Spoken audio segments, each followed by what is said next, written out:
That's better. There you go. And ooh, again, always. Okay, let's go.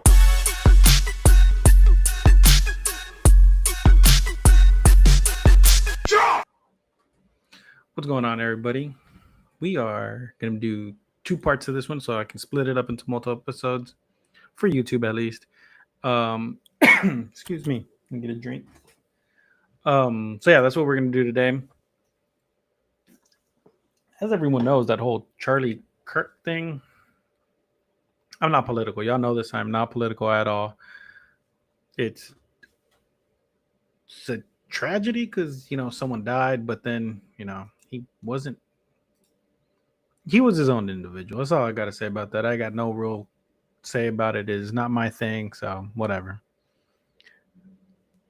That's all I got to say about that. I don't get into politics, especially not on here. That's not my thing. So let's get going with the episode here. Like I said, this one will be a two-part. This one's over a lot of true crime, so be prepared for that. Chat studio? Oh, duh. That one's on studio. It's this one. I still didn't fix that stream elements thing. Frack. I gotta fix that later. I will do that later. Everyone ignore whatever that happens. Let me get my stuff back up. You know what? I could pop. Can I pop out my chat? No, they should give that option to pop out chat so I can. Whatever. So I can move it around with my script. So my script's not in the way, but I could do this though. Make that smaller so I can kind of see chat. Anyways, intro. First one is going to be Hispanic true crimes that this, or let me phrase that. Hispanic true crimes, the stories America ignores. 400 plus thousand robberies, rapes, and beatings hit Hispanic Americans last year. Most never rated a single headline. Tonight we yank the curtain back on the cases no one chased. I gotta mark that because Marty, slurring my speech here. What was that? Nobody? That's studio. I don't want studio. I want Twitch. There you go.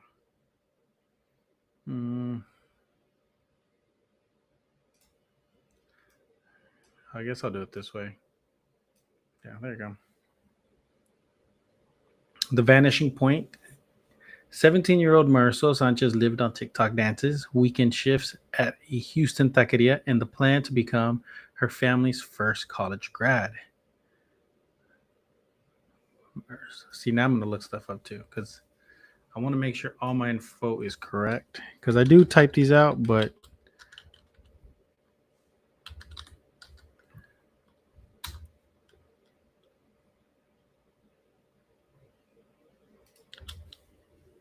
I lost it.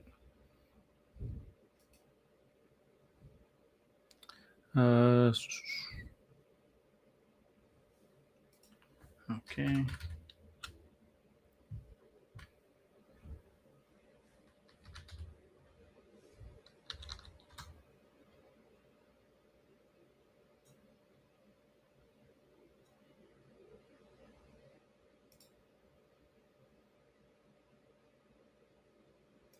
See, I think I changed the name too, just because I don't want to.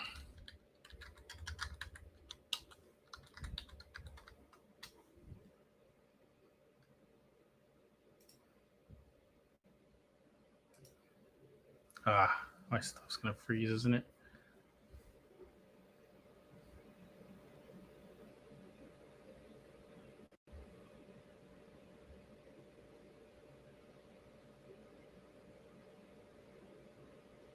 Yeah, I changed the name on it.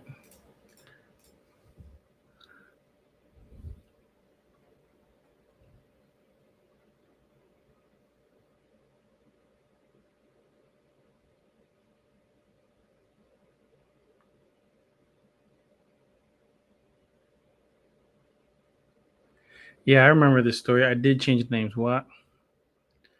To protect people. Because I don't want to, I don't know.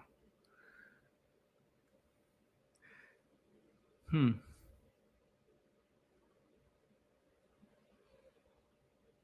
I probably got to scrap this one and start all over with the one so I can give an actual name because I wasn't thinking about that. It's a missing person. I should have done the name and taken out and swapped out the names on the other cases. Oh well, too late for that. We're gonna keep going. You're gonna have to figure out who it actually is because I have it buried under my notes. I have a tab specifically for this channel, and if I open this tab, like 15 other tabs pop up because I highlight everything for each story that I do, and I'd have to dig through that, and that'd be like an hour. Mm. That one bit me in the ass, didn't it? Oh well, let's keep going. Because I remember the story. I think another TikToker covered it, and it was someone that disappeared.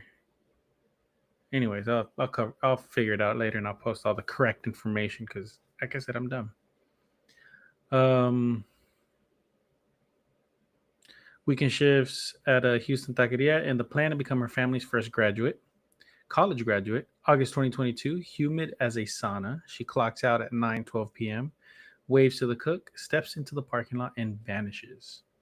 By sunrise, her mom, Yolanda, is filing a report. The officer yawns, hands over a sun bleached checklist, and says she's probably with a boyfriend. Give it 48 hours. 48 slides into 96 hours. The nightly news burns 12 seconds on a teen who may have run away. No Amber Alert, no press conference, no choppers. 6 weeks later, a rancher spots Marisol school ID in a drainage ditch 30 miles north. Her body still hasn't surfaced. Detectives quietly re-tag the case as suspicious, then shelves it.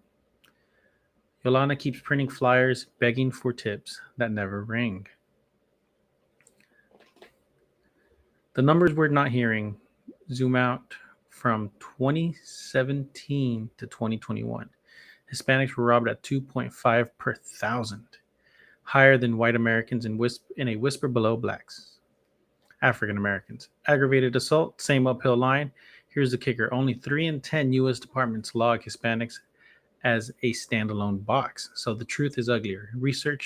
Researchers mapped 1.4 million violent incidents where both victim and offenders were Hispanic. Crimes that stay inside the spreadsheet, outside the news. Media critics call it data invisibility. On the ground, it feels like a slammed door. No Chiron, no trending tag, no prime time. Just a WhatsApp forward, church prayers list, and swapping another set of photos. A mother becomes a detective. Yolanda refused the silence. She took a night shift cleaning gig, dumped every extra dollar into billboards, and taught herself FOIA from a library computer. Or, yeah, FOIA from a library computer. She found out 3 other Hispanic teens had vanished within 10 miles 2 weeks before Marisol. All working class, all Spanish speaking. None of the cases were linked. So Yolanda knocked on doors, scraped surveillance footages onto a borrowed laptop, and built a color coded timeline. Had a burp.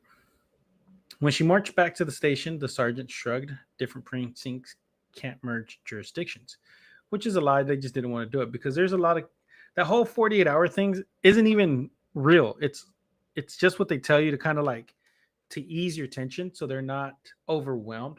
Now, I get it. You know, a lot of police districts, a lot of jurisdictions, a lot of precincts are underfunded and overwhelmed and all that other stuff, right? But the way that they handle certain cases is usually just like they will show up, they will appear, because a lot of times it is a runaway kid, a runaway teen, someone just not wanting to be found, and that's why that 48-hour rule came about. But they're not supposed to do that. A lot of places have actual rules and regulations against it now because there have been so many cases that go cold that never get solved, and not just within the Hispanic community, just across the board because they that 48-hour rule really messes everything up. So if you ever find yourself in that situation where you need to file a missing person report, keep pushing. I don't care if they tell you to kick rocks or they try to drag you out kicking and screaming. You keep pushing as hard as you can to get them to do something about it. Because if they give you that 48 hours bull crap, no, that's a no fly. It's not that they're trying to dismiss you. And a lot of times it'll feel like they're just being dismissive and be like, oh, it's just an upset person. They ran away with a loved one or blah blah blah, whatever, right? It's kind of being dismissed with the hopeful thought, But if you really know that person and you're like, no, this they would never do this. This isn't normal. Tell them. Force them. Draw attention to it. They hate it when you draw attention to it. Um, there was recent case a few years back that spanned over 10 years. It was done by another podcast. I can't remember what the episode was called, but towards the end, the guy, no, the missing person's brother started dating someone that was like a teacher, an elementary school teacher, and she heard about it all, and she was like, "That's you need to put pressure on them." So she did what normal, well, not normal people, what true crime fans would do. From listening to all the stories, she started a petition. She got notes together. She got uh, whatever evidence she could find that was available online and through the casework files, and she gathered it all and she pushed and pushed and pushed and made like daily, weekly phone calls to the police department. And eventually the government got involved, not just the police department, but it got turned into a federal case. So she pushed it up with just being persistent. So if you ever find yourself in a situation like that, be persistent, be annoyingly persistent. If you hear a whisper that like they were spotted in California, like, hey, okay, hey, this is what I heard. Every single day, whatever you hear, however often you hear it, that's how many times you got to tell them. They'll eventually get tired. They'll get, frustrated at you. They might tell you to stop calling or blah, blah, blah, blah, blah. But you're putting pressure on them. Bring social media into it. Social media is a powerful network nowadays. Um, so do everything you can if you're ever in that kind of situation, which I hope no one ever is from my fan group here, because that is one hell of a situation to be in. And I got natural lighting and all that stuff today. I just noticed that I looked outside. If I look outside, it's because I see people passing by and I have ADHD like a squirrel. Anyways, where was I? She now runs the Facebook group Mamás en Búsqueda with 12K posts. Moms posting flyers, organizing searches, translating 911 scripts for relatives spooked by ICE, because that is a big situation right now. Their motto: if we don't look, no one will. Cross-border ghosts. Sometimes the story leaks south. Diego Alonso, U.S. born 14, got recruited in San Antonio to run fentanyl. When he tried to quit, cartel enforcers snatched his cousin in Nuevo Laredo and vowed to mail the kid home in pieces.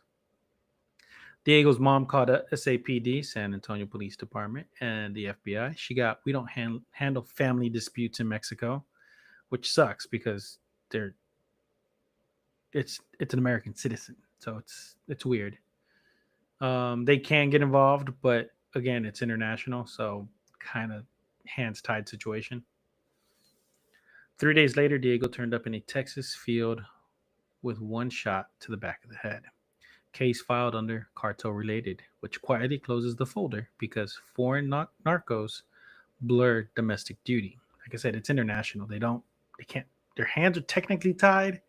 They can do stuff, but it's a lot of paperwork. It's very difficult. And a lot of it is with assistance from the local governments in Mexico. So it takes even more just to get them over there. And even then they can't do anything. They're on the sidelines. The family held a car wash to repatriate the body to bring it back. English language outlets yawned. Univision ran a 10-minute segment that hit 2 million YouTube views, proof that the appetite is there, just not the priority.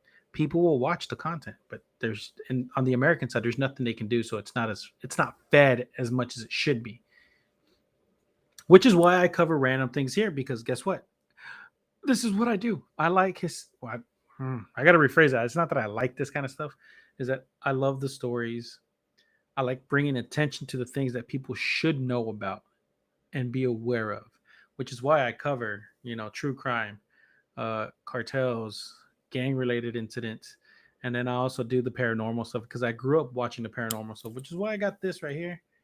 Um, this is just a random dog tag wrapped in leather from the fossil store. But yeah, so there is a place for this that could be pushed and could garner attention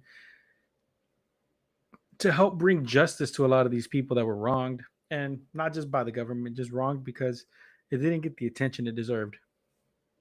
Sorry, again, I go off on these tangents.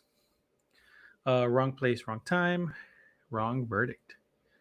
Misclassification doesn't only erase victims, it can jail the innocent. 2019, Bronx prosecutors charged 22-year-old construction worker Luigi Peña with a double homicide off a single Spanish speaking eyewitness. The detectives typed his statement in English, mistranslated sombrero negro to black hoodie, and presto, Luigi, owner of zero black hoodies, became the suspect. He sat on Rikers 26 months until a pro bono Latino defense group unearthed body cam footage, placing him on a job site 45 minutes away. Case dismissed. Headline: Bronx Lasher acquitted. No mention he was innocent. Luigi lost his apartment, his fiance, his union's card. He now tells high schoolers how being Hispanic with parking tickets can land you in a bunk lawsuit pending charge. The detectives got a promotion.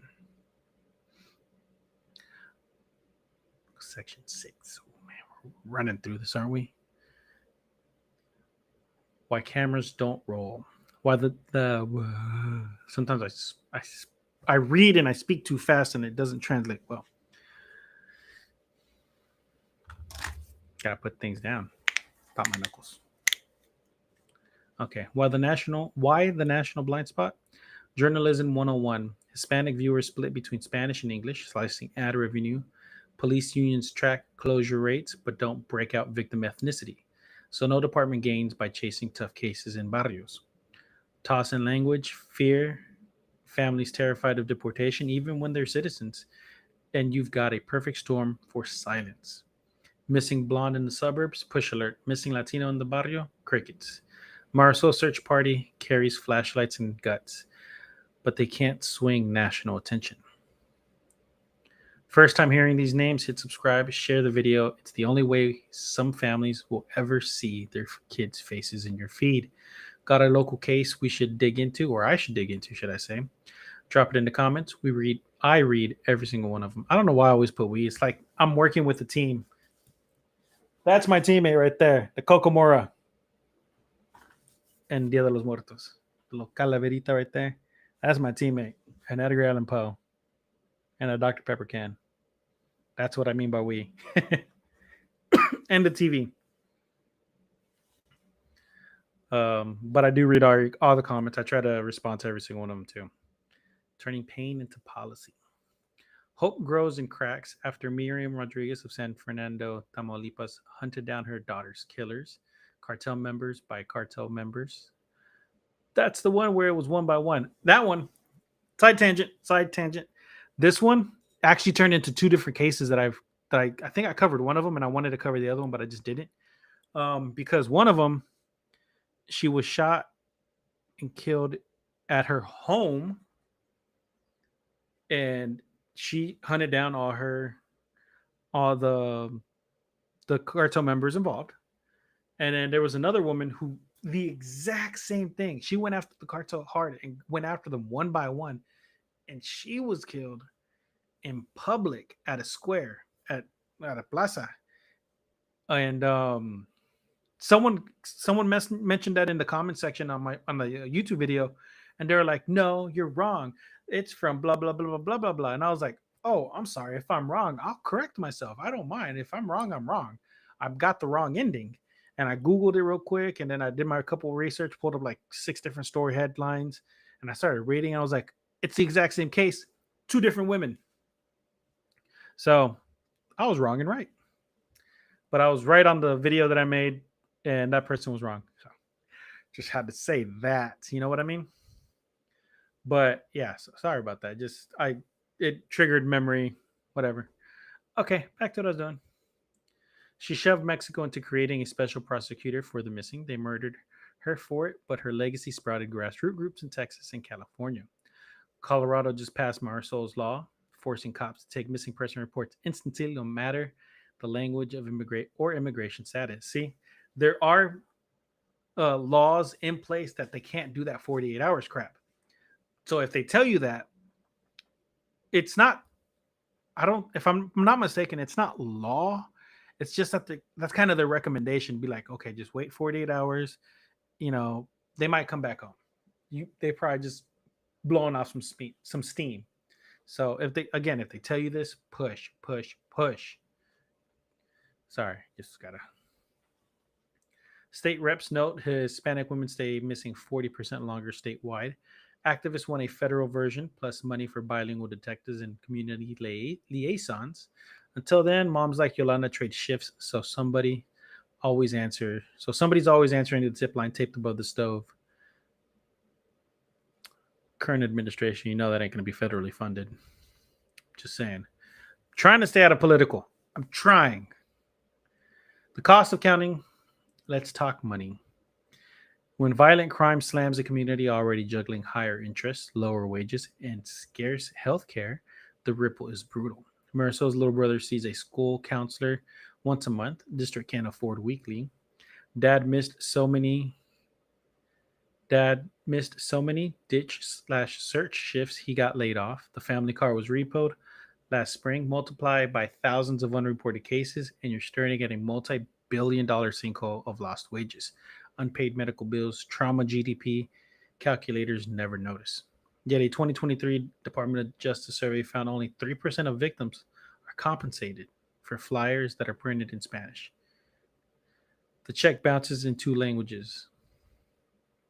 What actual safety looks like. Real fixes aren't rocket science. Hey, my neighbor just left. Real fixes aren't rocket science. They're line items. So they're to fix it is not a big. It's not a big thing to fix this issue, right? It shouldn't be. So make every precinct log ethnicity separately. Kill the unknown box.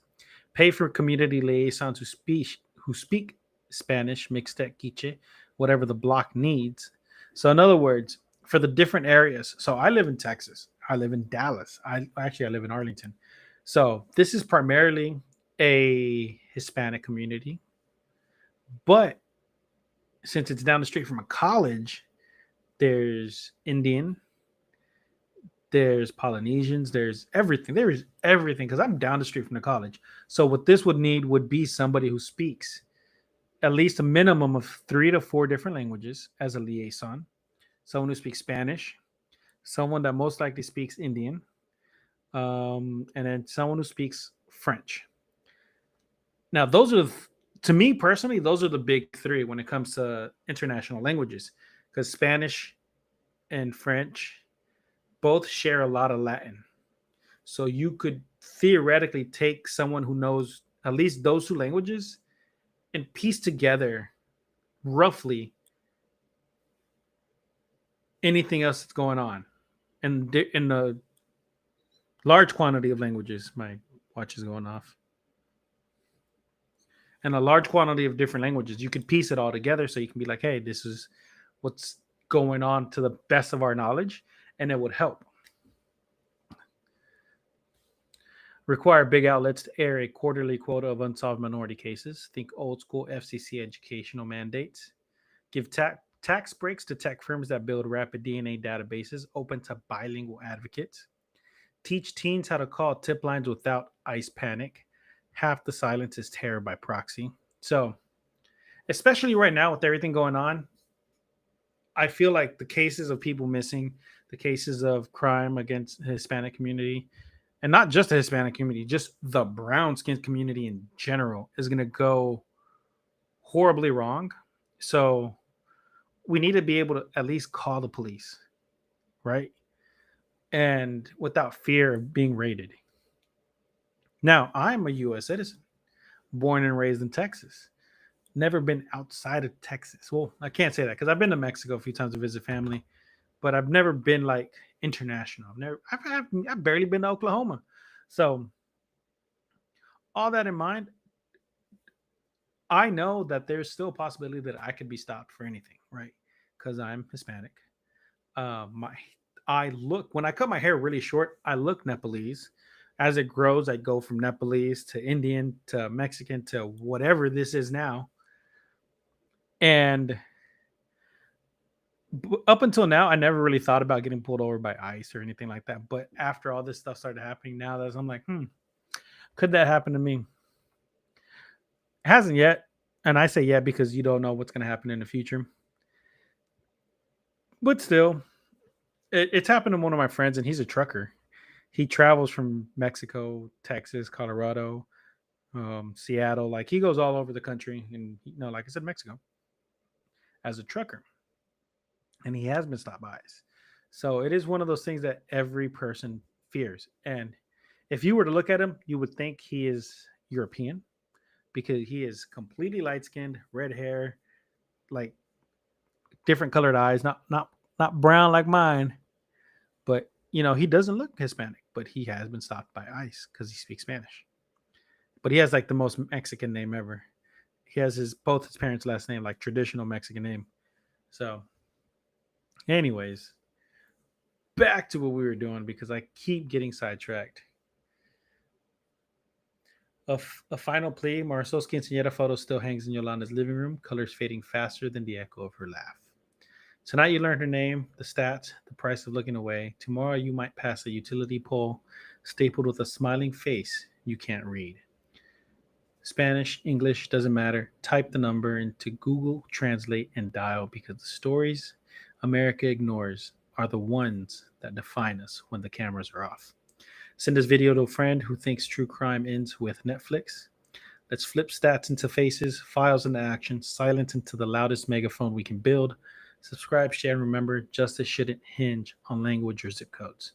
Maricel, Diego, Luigi, and thousands more deserve to be found, if not in person, then in our collective memory. Don't let the next name vanish before you ever hear it. That's powerful. I'm going to mark that because this is where one episode ends and we start on the other episode. These cases, like some of these cases are just tough because I hear them, I read them, and I've decided to do these in the Hispanic community just because, like I said, they're not really talked about too much. So kind of want to draw attention to it. So we got to do better. And before we fully start, I need to bring something to attention. I'm going to run a little ad right here. It's going to come across your screen any second now, whenever I can figure out how to do this again. And there it is. Bam. Show. Should be across the screen right now. Get your Nimolo merch here. The little tiny gold bracelet I got right here says Nimolo. And then I got a shirt. I got to wash it. It's a very nice shirt. I love the shirt. It's amazing. It's way better than I thought it would be. I thought it was just going to be a regular cotton blend shirt, but it's heavy. It got some weight to it. It's really stretchy. Oh, it's a great shirt. I wish I would have got like different colors, but oh well. And on my Instagram page, there's a story up right now with a picture of a couple different shirts, a hoodie, and the link is on there. It says click here, click right there, and it automatically applies my code is spooky. So you can use that to order. And this is also going to go on Instagram, TikTok, YouTube Reels, all that stuff, Shorts, YouTube Shorts. So you can order your merch there. Wait. I'm getting messages. Nothing's popping up because I am recording.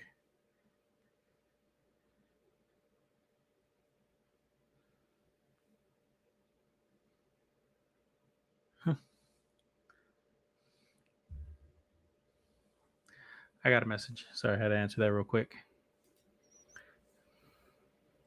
Since we're taking a little break, I can kind of see what's going on here. I gotta clean my glasses. I have glasses cleaner all over the place. I lied. They're not all over the place. They're in another room. Okay, never got a response on that one. Clear. Where is it? Here we go. Let me check my messages real quick. It's not open. Why is it not open? Oh, now I'm going to freeze my computer out. Yes, my video was successfully broadcast. Cool. Well, nothing came up. Anyways, let's get on to number 3. And you're probably catching this on YouTube, Twitch, and in here on Riverside. It would be on Instagram, but I don't have Instagram open for that, so I'm not going to do that right now. I could. I've been streaming for about 30 minutes. Let's get the next one up.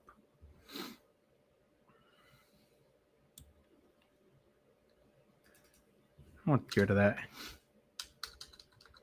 Oh, are you kidding me?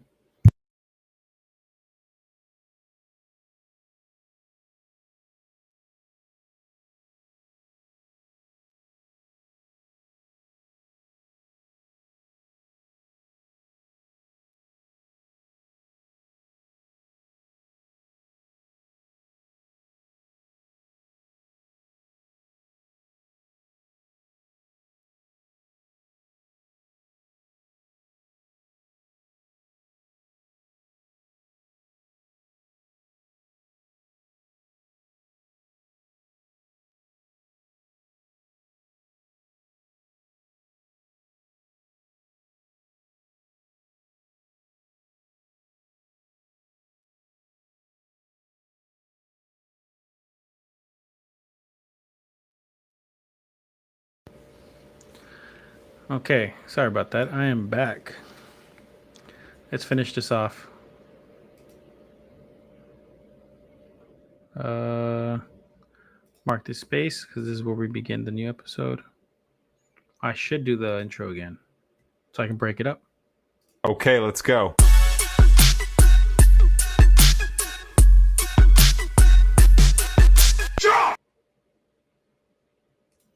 I closed out my teleprompter. Look at that. Pop out. Come here.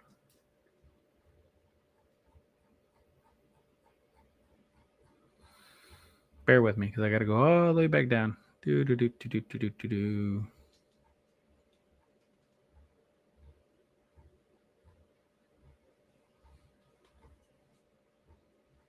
Here you go. How 2 cartels are tearing Mexico apart. Culiacan 2025, a Sunday that should have smelled of carne asada smells like cordite instead. 37 trucks, yeah, you heard that right, roll up to a kid's birthday party and unload in under 4 minutes. 12 bodies, 1 WhatsApp voice note saying, Sinaloa is ours. The government will count the dead, but the message that ricochets coast to coast is simpler. The cartel war just stepped out of the shadows and nobody's off limits. I'm not here to romanticize guys who film their own war crimes. I'm here because someone needs to explain why 2 outfits that once divvied up the planet's drug money now drone bomb each other, mine back roads, and snatch mayors before breakfast. Stick around, and by the end, you'll know how the Sinaloa cartel and the CJNG slid from business partners to blood feuds, and why the fentanyl headlines are only the tip of the body count. Mexicans' organized crime officially stopped being organized last July when El Mayo Zambada was handcuffed on a Texas runway. The Guzman kids, Ivan, Alfredito, and the still locked up Joaquin, grabbed the brand name. Mayo's veterans called them TikTok narcos and opened fire. While the heirs and the Godfather's crew were trading RPGs in Culiacan, CJ&G punched north through Durango and Zacatecas, slicing supply lines like a pincer in daylight. Leaked chats say that 1,400 CG&J gunners now camp with 40 miles of the U.S. border, up from 400 3 years ago. Headline screen Sinaloa Civil War, but that's only half the story. This is a nationwide reshuffle where the only rule is expand or die. So let's do a little recap of how we got to this situation, right? Second history, a 30-second history of how we got here. 2001, Chapo rolls out in a laundry cart, turns Sinaloa into a franchise. 2010, Beltran Leyva splits CJ&G, starts as Sinaloa's Jalisco Hit Squad.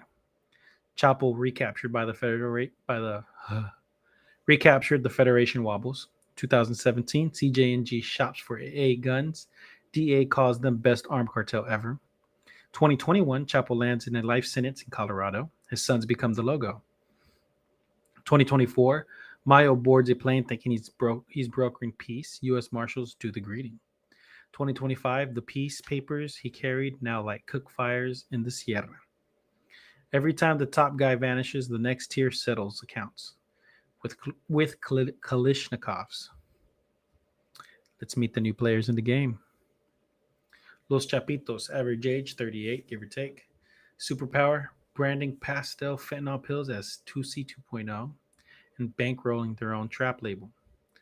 Weaknesses, can't quit feuding with dad's bean counters. Since September, the Chapito versus Maisa scoreboard shows 600 bodies and 779 missing, enough to fill a 737. La Maisa, my hair touched my shirt. La Maisa, average age 55. Superpower, they still memorize phone numbers and move product in container ships, not backpacks. Weakness, manpower. They're offering ex-soldiers 70K in pesos, double army pay for a 6-month stint. So far, we got Los Chapitos, which is El Chapo's kids. They know what they're doing. They grew up in it, but they're still not there to be El Chapo. And then you got the bean counters, the guys who worked with El Chapo, the guys who know every little detail off the top of their head. And they're just old school, OG cartel mafia style. Average age, who knows? For the CG&G, average age. Commanders rotate every quarter. Superpower, building Mad Max tanks with turrets. Army grabbed 12 in one Michoacan in a raid last month. Got a message. Every time that goes off, it confuses me. Cool. Nothing. Where'd my script go? Where did I close up my script? No, I didn't. Good. So the CNG, they're just a menagerie of whoever they can get, right? And they use whatever they can get, which is their power. Weakness, PR, public representation. Videos of their initials carved into prisoners. Hold on a second.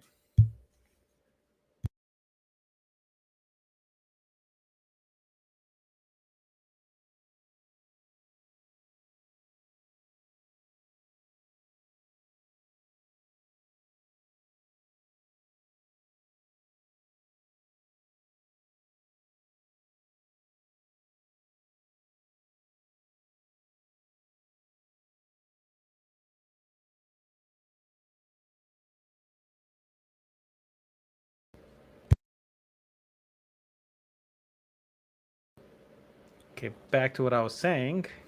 I gotta clip that out so I can clear that section out completely.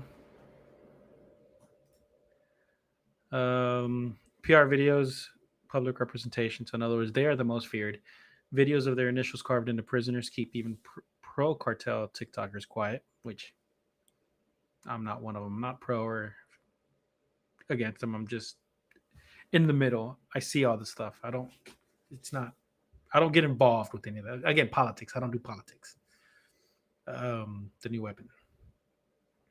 Drones plus C4 are now a basic issue. In Guanajuato alone, the Army logged 42 drone attacks in the first quarter. Afghanistan 2014 never saw that pace. Narco tanks, old news.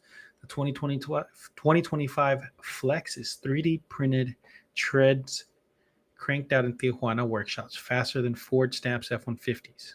And landmines, a real Venezuelan AT anti-tank mine, are popping up in Zacatecas cornfields. Farmers lose tractors weekly. Territory equals routes equals cash. Keep it simple. Northwest, Sinaloa versus Maisa. Winter pockets, the Pacific ports that imports fentanyl precursors. Northeast, Gulf Cartel. Fractricide is cooling. I'm mixing words here. Fratricide is cooling. Reynosa Crossing is suddenly on auction. CJNG's bidding. Center West, Michoacan, Guanajuato, CJNG's turf, but self-defense groups squat on the hilltops. To the south, you have Oaxaca, Chiapas. Once quiet, now nightly CJ&J convoys chase migrant smuggling dollars. Money follows the path of least resistance. Treasury says CG&J nets $6 to $8 billion a year. Sinaloa a bit less thanks to the split. Both hedge with avocados. So yeah, that's why like if your avocado prices go up, it's because they are inspecting them hard because a lot of those big farms, like the big farms in Mexico of avocados, are funded by the cartel. Which is why they stop them all the time now because they're hiding drugs in the produce. No, that's not how they're hiding them and bringing them over. I mean, it's happened before, but the produce is their way of laundering the money, which kind of sucks because that's why avocados are so expensive. That's why I keep trying to grow an avocado tree, and I can't get one to grow. I'd love to get into that market, sell avocados on the side of the road. White people would love that shit. Anyways, side tangent. Squirrel brain. 500 peso protection order per hectare. I could never say that word. Hectare per fucking acre. Okay, that's $140 million annually, cash. You can even collect when the border patrol seizes your drug load. So, like I said, it's not like they don't do it. They do it, but it's not as common as the news sensationalizes it. Not every truckload of avocados has a fucking 8-ball hidden in the bone, you know? Human cost. Numbers first. 30,500 homicides last year, down 3%, but disappearances hit records 12,000. Forensic teams guess there's a clandestine grave every 12 kilometers along the border. Drive San Diego to Brownsville and you'll pass one every 7 minutes. Story. Maria's taco stand sits outside a Culiacan hospital. One night a truck dumps 3 wounded teens. While she dials the police, a second crew hauls the patients into the parking lot and finishes them off. She hasn't flipped a taco since. Multiply her trauma by 1,000 Marias and you'll see why domestic tourism in Sinaloa nosedived 38% this winter. Even though the beach resorts never heard a shot, he still took that hit.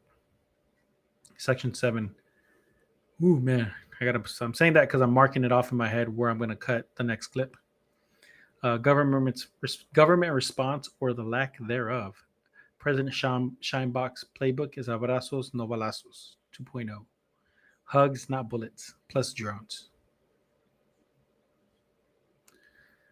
The government parked 150 surveillance birds over Sinaloa inside 90 days. 23 were still flying. Meanwhile, the National Guard budget stayed flat. The defense budget rose 12%. Quite proof the brass is prepping for counterinsurgency. Washington keeps slapping sanctions on capos, but seized assets trickle back, so slowly CG&G accountants can do 6 years. Walk out and still collect back pay with interest. The DEA's latest threat assessment hints at the CG&G Chapitos tag team against the Maísa locals, here picking sides and nod. So,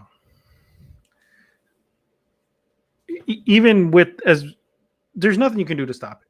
There's nothing you can do. It's either you got to go full force and stomp it out, or you lock them up one at a time. And since they're accountants and a lot of them are just money people, they'll do 10, 15 years, get out in 7 or 6 due to good behavior and the great lawyers that they hire, because they're hiring the best of the best. If you're a lawyer for them, you're getting paid to bring that number down as low as humanly possible. The lower you get it, the more money you're getting. And they're just going to go back, still get paid for what they do, and go back to work. Just as easy as that. And then guess what? They'll get caught again, and they'll just continue. It's just how it works. Could the two cartels ever merge? Imagine Coke and Pepsi sharing a boardroom. Never going to happen while both CEOs draw breath. Still, franchises cut deals, wiretaps caught CJ&G envoys, offering Los Chapitos 200 fresh rifles for safe passage through Sonora. That's not a merger, that's a toll road. Even short-term packs spook cops because the last internal break on violence disappears. When cartels complete, I mean, I can't read today. When cartels compete, civilians get squeezed. When they cooperate, governments get bought at wholesale. What the U.S. media gets wrong, America cable can't quiet, can't quit. Jesus Christ, I can't read today, and I wrote these things. What the U.S. media gets wrong is American cable can't get fentanyl right. But the real money is now illegal mining and migrant smuggling. One iron ore train to Lazaros Cardenas gets 800K. A 10-kilo fentanyl load might gross 300K. And the feds will seize half. No wonder CJ&G stamps its own shovels. The second myth, it's all supply. Nope, storage fees hurt. Every kilo of coke stuck in Tijuana waiting for the border to slow down costs 17% monthly payable to shadow lenders in Hong Kong. Cartel violence is global debt collection with grenades. Best case scenario, Sinaloa factions freeze into a cold peace. CJ&G overstretches itself. Village self-defense groups bloom into a third force that brokers a truce. Homicides flatline at 2021 levels, which that was the best time to go to Mexico, was about 2021. It wasn't the best time for Mexico, but it was the best time because there was a relatively calm peace. When I say relatively calm, like relatively, that's it. It wasn't perfect. It wasn't that, but it wasn't what it is. I know it's kind of talking cryptic. Tourists return. Fentanyl gets pushed into rickety micro labs. Odds 15%. Middle case. War drags 3 more years. Cartels splinter into city-state fiefdoms. Violence turns endemic but predictable. Think 1990s Colombia. Odds 50%. Worst case scenario. CJ&G grabs Reynosa and Nuevo Laredo, locks up 70% of the border traffic, and leans on politicians to disarm the self-defense groups. Narcos rule by another name. Odds 35% and climbing. Every month, the Sinaloa split festers. Voices on the ground. Used to be you could tell which cartel ran a town by the colors of the police trucks. Now the trucks change color depending on the day of the week. Ex-cops, Tepic, my 13-year-old asked if we could move to Honduras. That's how bad we think it is here. School teacher in Culiacan. We don't grow enough corn anymore, but we export something. Young men. A farmer in Guanajuato said that. So, if you've hung in this long, you're past the true crime trivia phase. Hit subscribe. We drop that data-driven Latin. I can't read. If you've hung in this long, you're past the true crime trivia phase. Hit subscribe. We drop data-driven Latin American stories every week.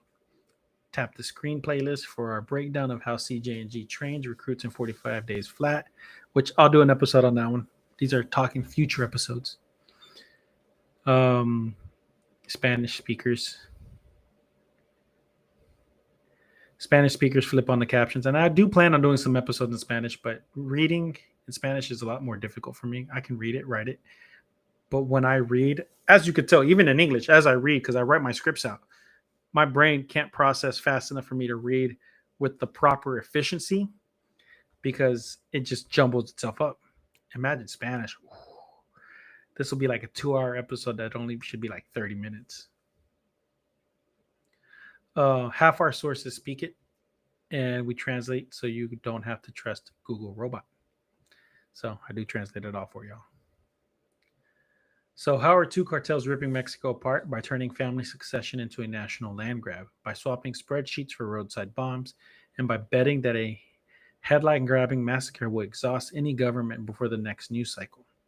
The Sinaloa split gave CJ&G its shot. CJ&G's northward surge forces everyone else to pick sides.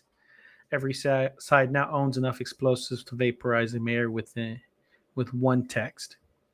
The question isn't who wins, it's whether when the smoke clears, Mexico still owns its towns and where kids sell tacos without dodging bullets. If current math, more guns, loser fractions, zero off ramps holds the answer, could be no. And if Mexico becomes a patchwork of warlords, city states, the next wave of migrants won't be hunting jobs, they'll be hunting bomb shelters. Remember that the next time a Chiron shrugs this off as drug gangs bickering, this is a Continental remake streamed live in gunfire, and nobody's seen the finale yet. God. See, I think I need to stop being so. I want it to sound nice, because in my mind, I type it all out. I'm like, ooh, it sounds good like this. It's gonna be perfect. Let me clip it so I can cut this off right here. Anything after this is gone. So in my mind, I'm typing. I'm like, oh, that's a big word. I know how to say that. And then when I read it out loud, I'm like, I don't know how to speak. Oh my God. That was, sorry about that. Didn't mean to cough directly into the microphone. That was a lot more intense than I anticipated just because I can't read half the time. I spend my day reading and writing stuff. I got another desk. Anyways, I will see y'all guys next time. Until then, stay spooky, everybody.